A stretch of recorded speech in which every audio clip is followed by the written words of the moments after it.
ஆராத்யா வேறு லெவலில் பேசிட்டு போயிட்டாங்க. ஆனால் ஒன்றே ஒன்று சொல்கிறேன், எங்கள் உதயகுமார் சார் கிட்டலாம் என்னோடய பாய் ஃப்ரெண்டை கூப்பிட்டுட்டு போயிருக்கேன் ஆஃபீஸ்க்கு. அவரெல்லாம் எங்களை எதுவுமே சொல்லலை. ஸோ அந்த மாதிரிலாம் எதுவும் இல்லை, நம்ம நினச்சிக்கிறது தான். ஏன்னா எல்லாருக்கும் தெரியும் நான் பாய் ஃப்ரெண்ட் இல்லாமல் இருந்ததே கிடையாது. அதனால் அப்படின்னா நான் எப்படி 30 வருஷமாக சினிமாவில் இருந்திருப்பேன்? ஓகே, அதை நீங்கள் தெரிஞ்சுக்கணும். And very bold speech. பார்த்துட்டு இருக்கிறது ஒரு கேமராவில் 1 கோடி பேர் பார்ப்பாங்க. அதில் தைரியமாக பேசிட்டு ஒரு பிள்ளை உட்காந்துருக்காளா, எனக்கு ரொம்ப சந்தோஷமாக இருக்குது. முக்கியமாக ஒன்றே ஒன்று சொல்லணும், தைரியமாக ஒரு விஷயத்த பேசாத பேசலை வீட்டில் தான் உட்காந்துருப்பேன். நான் வந்து ஒரு அக்காவாக மேடையில் சொல்கிறேன்.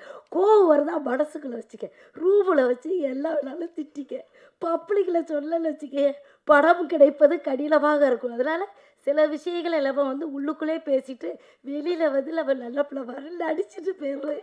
இப்போ தீபாக்கா நடிக்கிறேன்ல, அதே மாதிரி நடிச்சுட்டு அந்த அக்கா நல்ல அக்கா அப்படின்னு ஒரு பேரை வாங்கிட்டு உட்கார மாதிரி உட்காந்துக்க. ஆனால் உண்மையிலே உன்ன மாதிரி நேர்மையான பிள்ளைகளே நான் வந்து கையெடுத்து கும்பிடுறேம்மா. ரொம்ப தைரியமான ஸ்பீச். அதுக்காகவே உனக்கு நான் மறுபடியும் வாழ்த்து சொல்கிறேன். ரொம்ப நன்றி நன்றி நன்றி. பாட்டு சகோதரி நல்லா பேசுனீங்க. நிச்சயமாக உங்களுக்கு நல்ல எதிர்காலம். அதாவது ஒருத்தர் நல்லா நடிச்சிட்டாங்கன்னாவே போதுங்க. நம்ம இயக்குனர்கள் படம் பார்க்குறவங்க, அதை உங்கள் படம் வந்து பார்க்குறவோட வாய்ப்பை கிடைக்கிறது. இன்றைக்கி படத்தில் எத்தனை பேர் நடித்தாலும் சரி, அந்த படம் ஜனங்கக்கிட்ட போய் சேரக்கூடிய வாய்ப்பே கம்மியாக இருக்குது. அதுதான் இந்த சினிமாவில் பெரிய சாபக்கேடாக நினைக்கிறேன் நான். அதுக்காக நீ சொன்ன கருத்தை நான் வந்து அது வந்து தப்புன்னோ ரைட்டனோ நான் சொல்ல விரும்பலை. That is your independency. That is அது உன்னுடைய சுதந்திரம், உன்னுடைய பேச்சு சுதந்திரம், உன்னுடைய உணர்வுலேருந்து நீ பேசியிருக்க. உன்னுடைய ஒரு உணர்வு சரியானது தான். சிலர் பேச மாட்டாங்க. ஆராதியா ஆத்தாடி, யாரா தீயா பேசுறது அப்படின்னா அது ஆராதியா. இன்னைக்கு உங்கள் ஸ்பீச் தான். நீங்கள் தீபாக்கெலாம் பயமுத்துவாங்க, நீங்கள் பயந்துடாதீங்க. நீங்கள் உங்களுக்கு என்ன போல்டாக பேசுறதுக்கு ஆடு இல்லை. இப்போ அக்கா சினிமாவில் எல்லாருமே இப்படி பேசினா வாய்ப்பு போயிருமோ, அப்படி பேசினா அவங்க கூட மாட்டாங்களோ, இப்படி பேசினா அரசியல்வாதிகள் பிரச்சனை பண்ணுவாங்களோ, இப்படி பேசினா தேட்டர் கிடைக்காதோ, இப்படி அமைதியாகிறதே நாசமாக போச்சு சினிமா ஃபீல்டு. பேசணும், யாராவது பேசணும். வாய்ப்பு வருது வரல வச்சு செஞ்சிடணும். தமிழச்சி வரும்ல வீரம். ஆமாம், நம்ம நடிப்பில் காட்டுற மாதிரிலையோ பேச்சில் அது தமிழச்சி நம்ம காட்டிடணும்.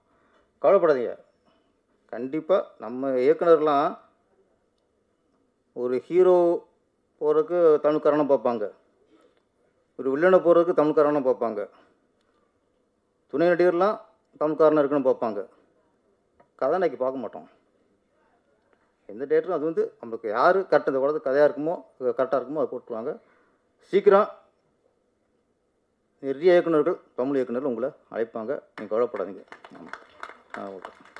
அவங்களுக்குள்ள பல கனவுகள் இருக்கும். அந்த கனவுகளை சுமந்துக்கிட்டு தான் வந்து ஒவ்வொரு நாளும் அவங்க ட்ராவல் பண்ணுவாங்க. அந்த வகையில் தமிழ் சினிமாவில் பல இடங்களை பிடிக்கணும்னு ஒரு பெரிய ஆசையோடு காத்திருக்கும். இந்த படத்தில் முக்கியமான கதாபாத்திரத்தை நடிச்சிருக்கிறாங்க ஆராத்யா அவர்களை பேச வருமாறு அன்போடு அழைக்கிறேன். பெரிய எதிர்காலம் இருக்கு மேடம்.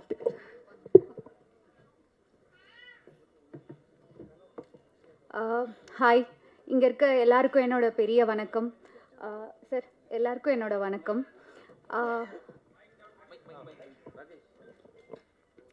ஃபர்ஸ்ட் ஆஃப் ஆல், நான் இங்கே ஸ்க்ரீனில் நல்லா தெரிகிறேன்னா நான் ஒரு 50% நடிச்சிருப்பேன்.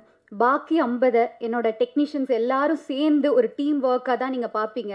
நாளைக்கு போயிட்டு இந்த பொண்ணு நல்லா நடிச்சிருக்காங்க அப்படின்னு சொன்னீங்கன்னா அதுக்கு நான் மட்டும் காரணம் கிடையாது, என்னோட டீமும் காரணம்.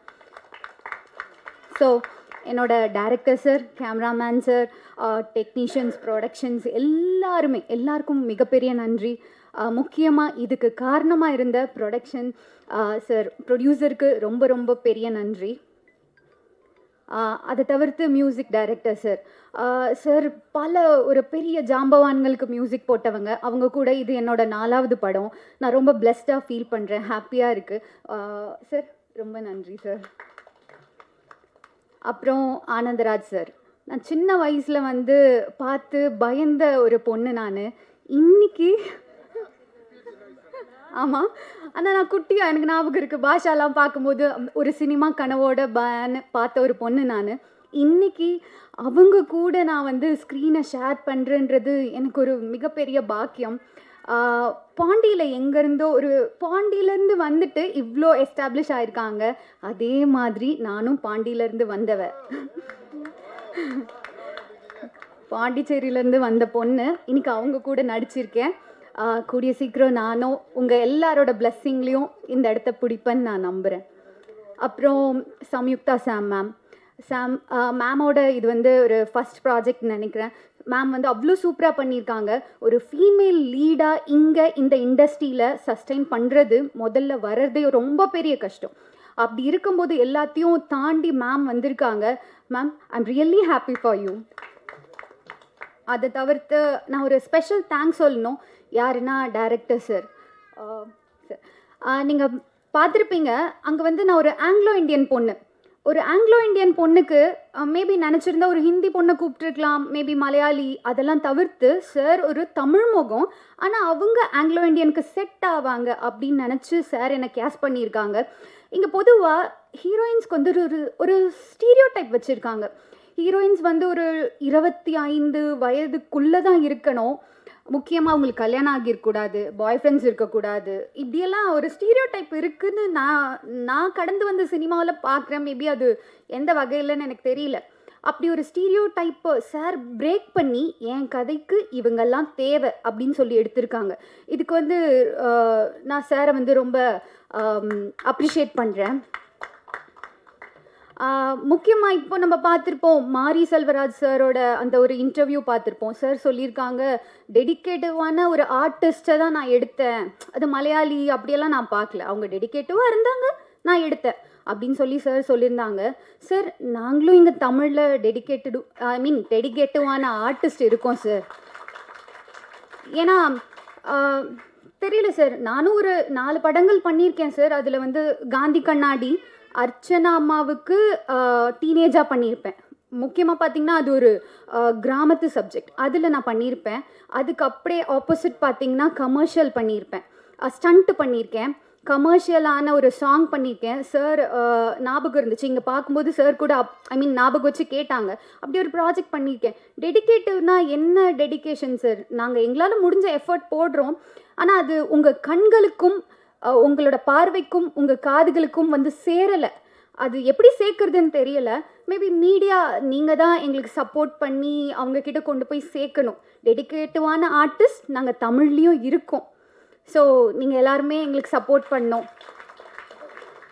முக்கியமாக சார் ஒரு சின்ன விஷயம், மேபி இது என் வயதுக்கு மீறின ஒரு பேச்சாக இருக்கலாம். இங்கே எல்லாருமே ஓடுற குதிரையில் பந்தயம் கட்ட தான் தயாராக இருக்காங்க சார். ஓடுறதுக்கு தகுதியான ஒரு குதிரை இருக்குது சார். ஒரு வாட்டி பந்தயம் கட்டி தான் பாருங்களேன், அது எவ்வளோ தூரம் ஓடுதுன்னு. உங்கள் எல்லாருக்கும் நன்றி.